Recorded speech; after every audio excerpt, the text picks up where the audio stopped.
Hello दोस्तों, तो आपने कल का वीडियो देखा होगा जिसके अंदर हमने बताया कि हम लोग किसी भी सब्जेक्ट को, स्पेशली हम फिजिक्स को लेकर चल रहे थे, लेकिन वो सभी सब्जेक्ट पे लागू होता है कि किसी भी सब्जेक्ट को हम पढ़े कैसे, हमारा तरीका कैसा होना चाहिए पढ़ने का। जो टॉपर्स के जो तरीके होते हैं कुछ इस तरीके होते हैं, कुछ और भी तरीके हो सकते हैं, लेकिन ये बहुत अच्छा तरीका है। इससे भी आप अगर पढ़ेंगे कोई भी चीज़ बहुत अच्छे से आप गेन करेंगे, उसके बारे में नॉलेज जानेंगे कैसे किया जाता है, आप सम्स भी कर पाएंगे, एक्सरसाइज, हाँ सब कुछ मज़ा आ जाएगा करके आपको पढ़ के। तो अब उसके बाद हम आज देख रहे हैं कि जो भी हम लोग सम्स किए हैं 4-5 चैप्टर जो भी हमने सब्जेक्ट पढ़े हैं सब्जेक्ट में फिजिक्स के, तो जो हेलिडे और रीजनिंग की बुक है तो उसमें दिखाया गया कि बच्चे क्या मिस्टेक करते हैं, कॉमन मिस्टेक क्या होती है। तो अगर हम उन मिस्टेक को आइडेंटिफाई कर सकें तो हम अपने मिस्टेक को सुधार सकते हैं। जब हमने अपने मिस्टेक को सुधार लिया तो हमने बहुत अच्छा काम किया, हमारे सवाल फिर रॉन्ग होंगे नहीं। तो क्या होता है कि अगर आप में कमियां हैं, अगर आपने उस कमी को पहचान लिया तो आप उस कमियों को दूर कर सकते हैं, है कि नहीं। तो सबसे बड़ी बात होती है आपकी कमियां पहचानना। तो जो बुक में है जो कमियां बताई गई है नॉर्मल सभी स्टूडेंट वही करते हैं। हाँ, तो कमियां देखते हैं, फिर इसको पढ़ते पढ़ते देखते कैसे हम चीज़ों को सॉल्व करें, कैसी स्ट्रैटेजी होनी चाहिए। टैक्टिक्स मीन्स होता है टिप्स, तो टी मतलब टैक्टिक्स कि मतलब हम किस तरीके से उस चीज़ को अप्रोच करें। हाँ, क्या गलतियाँ हैं, किस गलतियों को हमको देखना पड़ेगा, ध्यान देना पड़ेगा कि हाँ यहाँ पे गलती वापस ना हो। तो देखते हैं। ये मेजरमेंट, यूनिट मेजरमेंट के चैप्टर के कुछ टैक्टिक्स थे, मतलब अलग अलग चैप्टर के अलग अलग टैक्टिक है। फिर यहाँ पे कुछ हमारा मोशन वाला था, फिर लास्ट में एक ये जो है ये इस चैप्टर का था, लास्ट वाले मोशन का। तो देखते हैं कौन कौन से स्ट्रैटेजी होनी चाहिए, हमें क्या चीज़ों को फॉलो करना चाहिए, क्या ध्यान में रखना चाहिए। तो पहला देखिए क्या है, एंगल्स, डिग्री एंड रेडियंस। जो हम लोग कभी भी एंगल्स को नापते हैं, एंगल्स को नापने के दो तरीके होते हैं, एक डिग्री में नापते हैं, एक रेडियंस को नापते हैं। आपको पता है कि जो डिग्री कैसे बना, जैसे कभी भी कोई भी चीज़ का जो फॉर्मेशन हुआ है यूनिट का, कुछ एक रेफरेंस लेके चलते हैं हम, ताकि उस रेफरेंस का यूज़ करके हम वापस को रीजनरेट कर सकें। गुड यूनिट्स की जो प्रॉपर्टी है वो सब होल्ड करनी चाहिए पूरे वर्ल्ड में, उसको स्टेबल होना चाहिए या यूनिवर्सली टाइम के साथ वो बदलना नहीं चाहिए। तो पहले देखते हैं डिग्री और रेडियंस। मीन्स अगर कोई एंगल आपको डिग्री में दिया है तो रेडियंस में चेंज करेंगे, रेडियंस में दिया है तो डिग्री में कब चेंज करेंगे। हाँ, तो देखते हैं तो डिग्री कैसे बना। तो अगर आप देखेंगे जो डिग्री का फॉर्मेशन हुआ तो हम क्या करते हैं, पॉइंट कैसे करते हैं, पॉइंट के अराउंड एक सर्कल ड्रॉ करते हैं। हाँ, सर्कल ड्रॉ करने के बाद इस सर्कल को अगर मैं 360 इक्वल पार्ट में क्या करूँ, डिवाइड कर दूँ। अब कुछ लोग सोचेंगे 360 क्यों लिए, उसका कोई रीज़न होगा, है कि नहीं, तभी लिए होंगे। तो 360 पार्ट में डिवाइड करेंगे। तो अगर मैं करूँ तो पॉसिबल तो नहीं करके दिखाना, लेकिन मैं एक साथ रिप्रेजेंट करता हूँ कि ये 360 बार काटा गया होगा। तो जो इसका एक पॉइंट, जिसका जो एक इक्वल पार्ट होगा उसको हम कहेंगे क्या, ये कहलाएगा 1 डिग्री। तो ये पूरा क्या कहलाएगा, 360 डिग्री का हमारा क्या है, सर्कल है।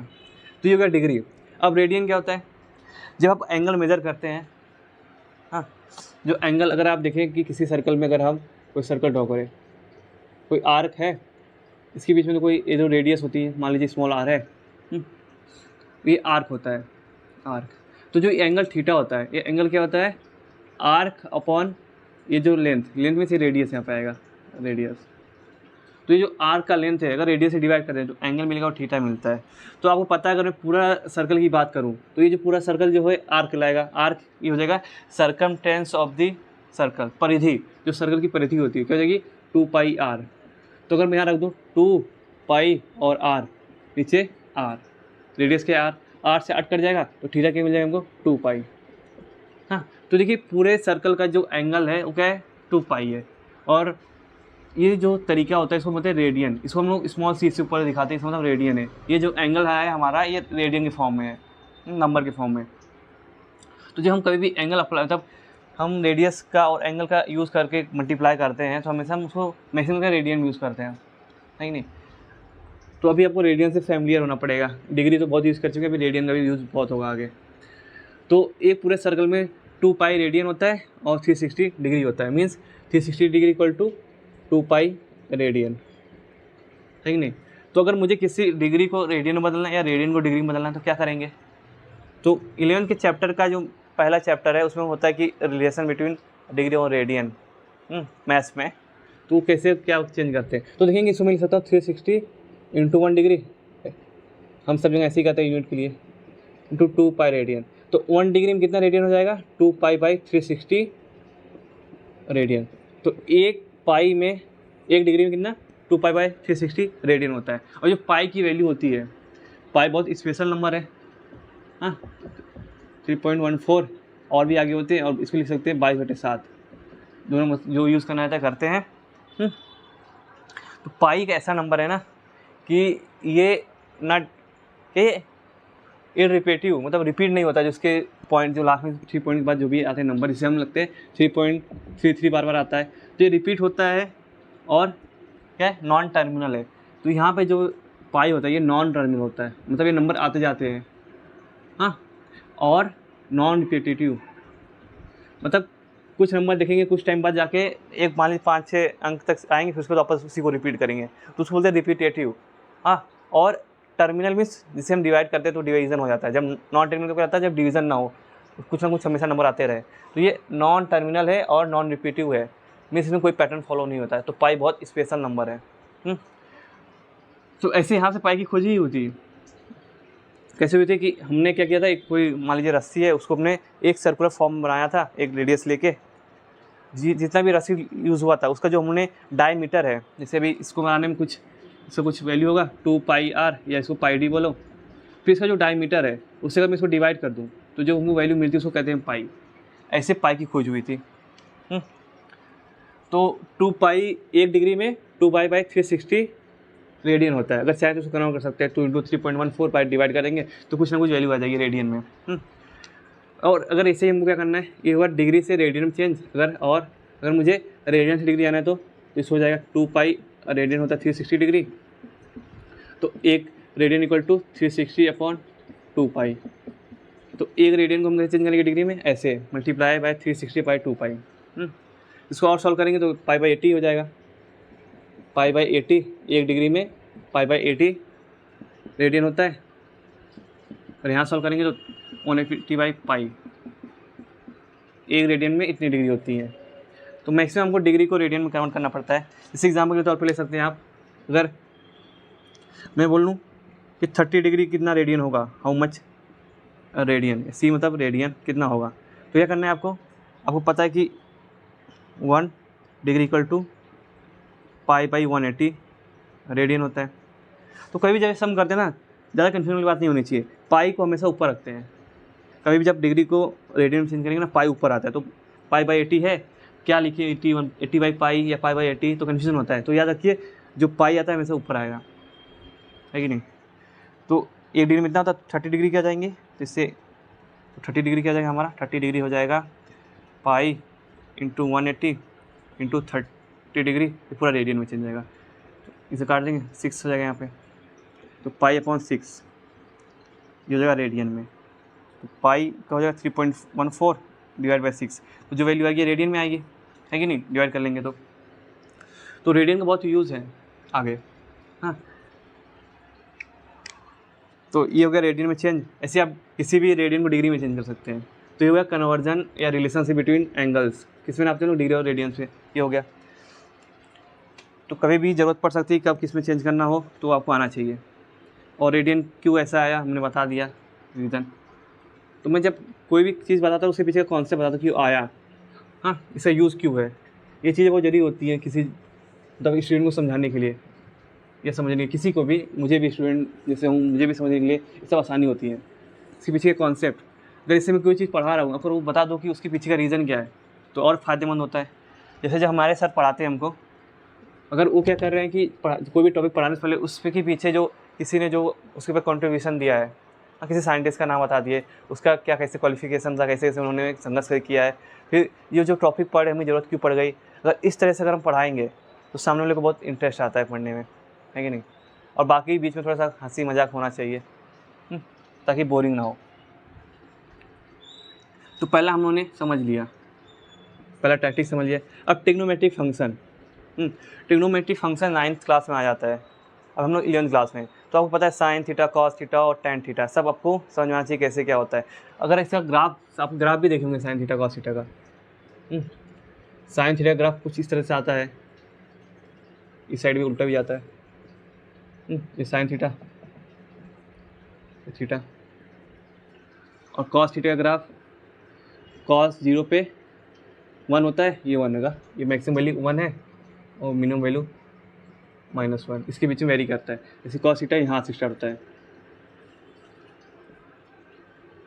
1, ये मैक्सिमम वैल्यू है, ये -1, ठीक है नहीं, ये पॉजिटिव जाता है। जैसे tan थीटा का होता है, tan थीटा का अलग ही जाता है इससे कुछ, tan थीटा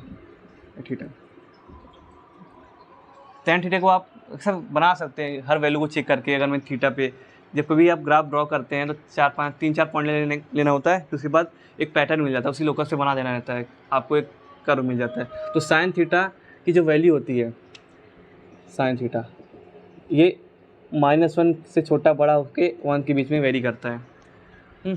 और ऐसे ये कॉस थीटा भी, लेकिन tan थीटा इन्फिनिटी तक जाता है कि नहीं। तो कभी भी जब हम ट्रिग्नोमेट्री रेशियो लेते हैं, ट्रिग्नोमेट्री फंक्शन जैसे sine theta, cos theta, tan theta, फिर उसके रेसिप्रोकल्स होते हैं, उसको हमको अप्लाई करने आना चाहिए, कैसे किस एंगल पे कितनी वैल्यू होगी। हाँ, जैसे भी कोई बोले साइन π/66 क्या होगा, तो अभी शुरुआत में अरे क्या हो गया, क्या लिख दिए, इसका मतलब होता है क्या है, कुछ नहीं। पाई मीन्स समझ लीजिए कि ये पाई मीन्स 180 है। जैसे भी ये क्या है, π/6 मीन्स ये रेडियन में दिया गया है, और रेडियन को अगर डिग्री में चेंज करना है तो π/6 गुणे 180/π कर देना है। सबसे बेस्ट पाई के लिए 180 रख देना है, तो पाई का कैंसल, ये 30 हो जाएगा कि नहीं, हो जाएगा। क्योंकि हम लोग बचपन से किस में पढ़ते आए हैं, डिग्री में, इसलिए अपने मन में डिग्री में कन्वर्ट कर लेने का। तो साइन 30 कितना होता है, 1/2 है कि नहीं। तो आपको रेशियो याद होना चाहिए। अगर रेशियोज नहीं याद है तो आप जाकर ट्रिग्नोमेट्रिक फंक्शन का रेशियो देखिए, ट्रिग्नोमेट्रिक फंक्शन IQ वीडियो का लेक्चर, हाँ, कैसे उसके वैल्यूज़ होते हैं, कैसे याद करें, क्या उसके पीछे टिप्स ट्रिक्स जो भी है, हाँ, तो आप उसे कर सकते हैं। तो ट्रिग्नोमेट्रिक फंक्शन हो गए। अब इन्वर्स फंक्शन क्या होते हैं, ट्रिक फंक्शन, जैसे मैंने बताया कि साइन 30 की जो वैल्यू होती है 1/2 होती है। तो अगर मुझे 1/2 दिया है तो मैं पूछूँ इसका एंगल क्या हो सकता है, कैसे निकालेंगे, तो साइन इन्वर्स करते हैं, तो साइन इन्वर्स हो जाएगा 130। इसे तो यहाँ पे अप्लाई करते हैं। देखो इन्वर्स फंक्शन क्या होते हैं, अगर हम साइन थीटा का इन्वर्स लिखें, साइन थीटा होता है कॉस थीटा tan थीटा, ऐसे ही और भी होते हैं, मैं इसका लिख रहा हूँ। ये हमारा नॉर्मल फंक्शन, इसका इन्वर्स अगर मैं लिखूँ तो साइन -1 इसके ऊपर आ जाता है, फिर कॉस इसको इन्वर्स बोलते हैं, इसे tan इन्वर्स कहते हैं। जैसे साइन 30 की वैल्यू 1/2 होती है, तो इन्वर्स किस पे अप्लाई होता है, नंबर पे अप्लाई होता है। नंबर पे अप्लाई होने के बाद आपको एंगल देता है। तो अगर मैं इधर देखूँ साइन इन्वर्स 1/2 क्या हो जाएगा, 30। अभी हुआ कैसे, हाँ ये तो मैं बता दिया कैसे। तो अगर मान लीजिए कहीं पे आपको एंगल लिखा है, इससे पूछा कि √3/2 है, बताइए इसका एंगल कितना हुआ, तो साइन इन्वर्स अप्लाई किया हम लोग। जब हम साइन इन्वर्स अप्लाई करते हैं तो देखेंगे कि साइन इन्वर्स √3/2 है, साइन इन्वर्स लिखेंगे। और आपको पता है √3/2 किसका होता है वैल्यू, साइन में साइन 60 का होता है, तो साइन 60 यहाँ रखेंगे। जब कभी भी साइन इन्वर्स साइन हो, कॉस इन्वर्स कॉस हो, tan इन्वर्स tan हो, तो क्या होता है कि जो एक दूसरे को कैंसिल कर देते हैं। ऐसा समझिए कि x-1 है इंटू x है, तो कैंसिल करके 1 हो जाता है। हाँ, कैंसिल सही बात नहीं हुआ, लेकिन समझिए ऐसा ही कुछ होता है, एब्जॉर्ब कर लेते हैं दूसरे को, तो हो जाएगा ये बच्चा क्या एंगल बच जाएगा 60 डिग्री, समझ लो, समझ गए होंगे आप। ऐसे tan का रहेगा तो फिर tan में कन्वर्ट कर लीजिए, जो नंबर है उसका tan की वैल्यू क्या होगी। जैसे अभी इधर भी अप्लाई कर सकते हैं। अगर चाहें तो हम इधर दोनों साइड साइन इन्वर्स अगर अप्लाई करेंगे तो यहाँ पे भी साइन इन्वर्स अप्लाई हो जाएगा। Sign inverse into sine inverse sine theta मान लेते हैं। जैसे cos inverse cos theta, tan inverse tan theta, या ऐसा उल्टा हो जाए sign theta sign inverse theta. अगर इसका उल्टा भी होगा तो भी वही लिया आएगा। तो ये दूसरे को कैंसिल करके थीटा देंगे, यहाँ भी थीटा, ऐसे थीटा, ये वैल्यू फॉर्मूला है, ठीक है नहीं। तो वैसे ही यहाँ पे क्या होगा, साइन इन्वर्स के साथ चले जाएगा, बच जाएगा 30 डिग्री, ये हो जाएगा 1/30 डिग्री। तो ये sine inverse equal to 1/2, means sine inverse 1/2 की वैल्यू क्या है, 30 है। इसको अगर रेडियन कन्वर्ट करना चाहें तो पाई से मल्टीप्लाई करके 180 से डिवाइड कर दीजिए, तो जाएगा π/6। धीरे धीरे आपको फ्रिक्वेंटली इसको यूज़ करना आना चाहिए। अभी आपको ज़्यादा यूज़ करना पड़ेगा पाई की वैल्यू रेडियन में, है कि नहीं, एंगल को। तो इतना आप समझ गए ट्रिग्नोमेट्री फंक्शन, रेशियोज क्या होते हैं। अब जब भी हम कभी किसी भी क्वेश्चन का जब ट्रिग्नोमेट्री फंक्शन का इन्वर्स लेते हैं तो हमें कुछ वैल्यू मिलती है, कोई एंगल मिलता है, वैल्यू मीन्स एंगल मिलता है। तो जो एंगल मिलता है, बहुत सारे एंगल हो सकते हैं, लेकिन कौन से एंगल सही होंगे उस पर हमको ध्यान देना पड़ता है। जैसे मान लेते हैं हम अपने वेक्टर की सवाल कर रहे हैं, मान लीजिए वेक्टर है हमारा, इसकी वैल्यू 45 है। हाँ, तो कुछ लोगों को लगेगा कि इसको पीछे बढ़ाऊँ, अगर ए एंगल नापूँ 135, तो थीटा की वैल्यू 45 भी हो सकती है या -135, क्योंकि अपोजिट तो -135 हो सकती है। बट ये दोनों सही नहीं है, एक सही है ये वाला। क्यों?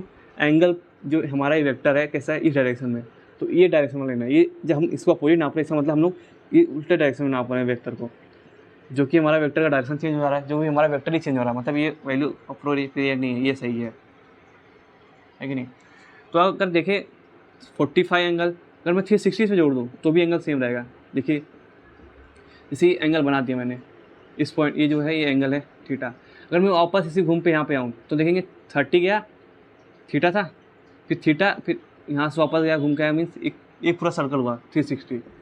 तो जो एंगल बन रहा है उसी पॉइंट पे बन रहा है, मीन्स ये दोनों थीटा जो होता है ये थीटा प्लस 360 भी लिख सकते हैं हम लोग, हाँ, इक्वल टू थीटा प्लस 120 भी लिख सकते हैं, समझ रहे हो, सबकी वैल्यू एक ही होती है।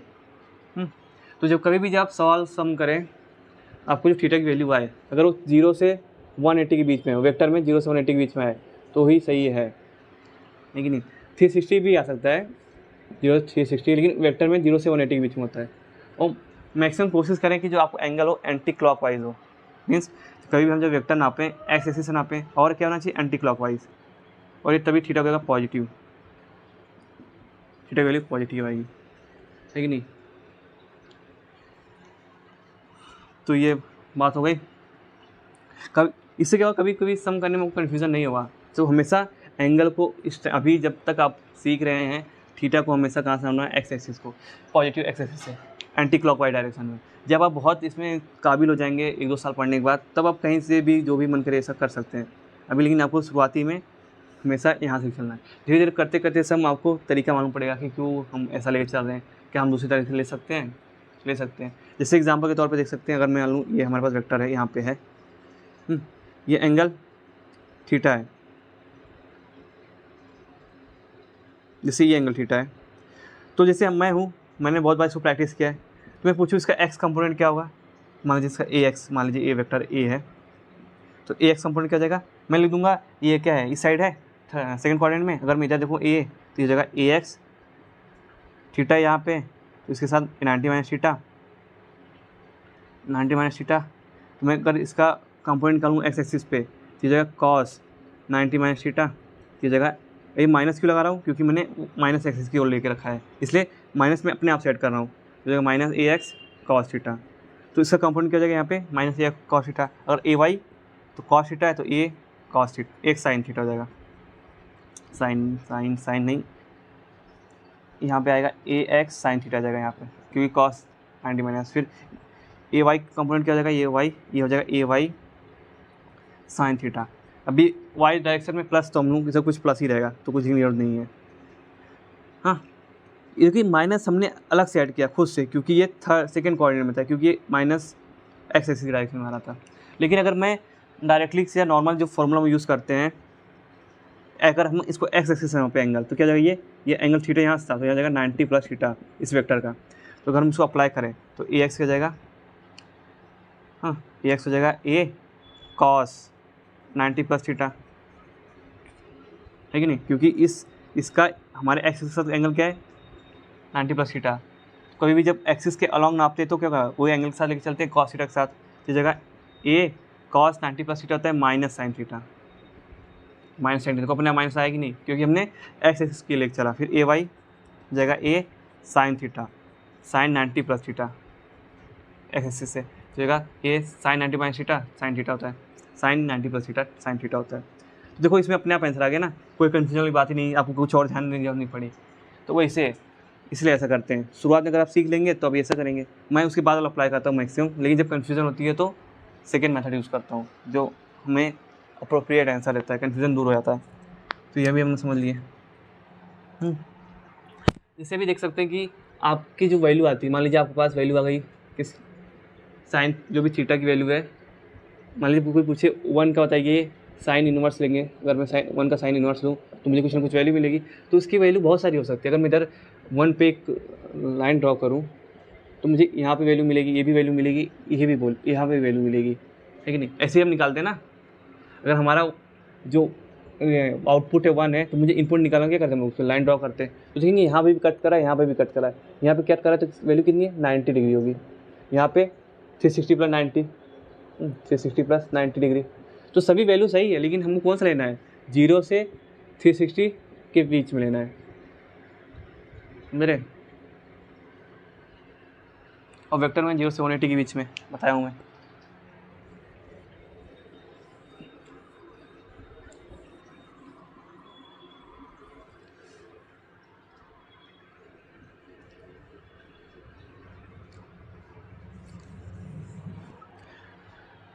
फिर मेजर वेक्टर एंगल्स, वही हमेशा भी हमको एंगल को नापना है पॉजिटिव एक्स एक्सिस से कभी भी, ठीक है? तो कन्फ्यूज़न नहीं होगा। हमने देखा कि वो करते हैं ऐसा। ये भी हो गया। Common errors with cross product. तो सबसे पहली बात, जब हम सम्स को फटाक से करते हैं, जब कॉम्पिटिशन में टाइम कम रहता है तो उसमें गलतियाँ बहुत हो जाती हैं। कि जैसे भी हम कोई वेक्टर, 2 वेक्टर दिया है, मान लीजिए ए वेक्टर ये दिया है, दूसरा वेक्टर इधर दिया है बी, मैं पूछूँ इसका एंगल क्या होगा, इसके बीच में एंगल क्या होगा, तो कुछ लोग क्या करेंगे, जैसे जो फटाक से करते हैं, जिसको ज़्यादा नॉलेज नहीं होगा, तुरंत इस पर ऐसे रख देंगे, एक वेक्टर दूसरे वेक्टर के सामने रख देंगे, बोलेंगे जो एंगल है इसको कहेंगे थीटा। बट ऐसा नहीं होता है, ऐसे हम वेक्टर का एंगल नहीं नापते हैं। इसको मैंने आपको इमेजिनिंग करवाया था, आप देखेंगे वीडियो में तो पता चलेगा कैसे होता है। तो कभी भी जब एंगल नापते 2 वेक्टर के बीच में, तो हमेशा टिप टू टिप या हेड टू हेड हम उसको रखते हैं। तो जब हम ये सब रखें ना, तो अपने मन में नहीं रखना है। जब ऐसा कुछ करते हैं तो मन में नहीं रख के करना है, हमेशा आप उसको ड्रॉ करिए, क्योंकि इमेजिन करके आप उसको रिप्लेस करेंगे तब तक आप अच्छे से ड्रॉ करके और एकदम एक्यूरेटली देख पाएंगे। मन में कभी कभी ड्रॉ करने से आप गलतियाँ कर सकते हैं इमेजिनेशन से। तो आप सीधा ड्रॉ करिए, ज़्यादा मेहनत की ज़रूरत नहीं है, फालतू का अपना इमेजिनेशन कहीं और बर्बाद करने की जरूरत नहीं है। हाँ, इसको बोलते हैं स्मार्ट वर्क। तो ये इधर कर देंगे, फिर इधर टिप से टिप हो गया बी ए। तो देखिए जो पहला वाला एंगल था हम कैसे नाप रहे थे, ऐसे नाप रहे थे, ये एंगल देख रहे थे, लेकिन ये एंगल ये थीटा है। अगर इसे मैं टिप टू टिप के बाद हेड टू हेड लगा दूँ, तो अगर हेड ये है, ये एंगल है थीटा, ठीक नहीं? तो ऐसे एंगल नापना है। अब ये क्रॉस प्रोडक्ट की बात जब करते हैं, तो कभी कभी क्या होता है ना कि जो वेक्टर्स का जो अलाइनमेंट होता है, जो इस तरीके से मतलब अरेंज होते हैं, कभी कभी हमको उसका डायरेक्शन निकालना बहुत मुश्किल पड़ जाता है।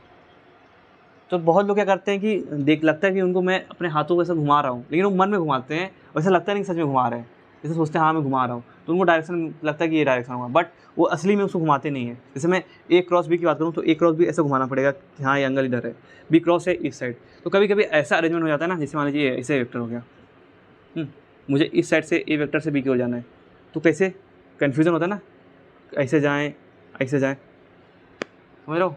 तो कभी भी जब ऐसा करेंगे तो क्या करेंगे, यहाँ से ठीक है, ऐसा पहले वेक्टर की इधर रखना है, फिर दूसरे वेक्टर की ओर जाते हुए फिंगर मूव कराने हैं। तो जो थंब हमारा वैल्यू देगा, डायरेक्शन देगा, क्या होगा हमारा वेक्टर का डायरेक्शन होगा। तो क्योंकि कन्फ्यूज़न होता है ना, अगर और थोड़ा सा आगे पीछे हो जाता है रेंज तो और मुश्किल पड़ता है। तो ऐसे हम वेक्टर का डायरेक्शन नापते हैं। कभी भी वेक्टर का जब डायरेक्शन नापना हो, मतलब देखना है क्रॉस प्रोडक्ट में, तो आप एक्चुअली इसको करके देखिए, ऐसा नहीं कि मन में सोचना है। और हमेशा राइट हैंड का यूज़ करें, क्योंकि कुछ लोग लेफ्टी होते हैं तो उनको लगता है लेफ्टी हमारा सब कुछ है, लेकिन जो फॉर्मूलेज बनाएंगे वो लेफ्ट हैंड नहीं राइट हैंड को लेते हुए बनाए गए हैं, क्योंकि मेजॉरिटी राइट हैंड है। तो ऐसे करना है, एंगल्स को हमेशा टिप टू टिप हेड से हेड नापना है। ये हो गया हमारे सब शुरुआत के ये सब टिप्स ट्रिक्स, जिसमें हमें ध्यान देना है किस किन बातों पे बताया मैंने। आप सब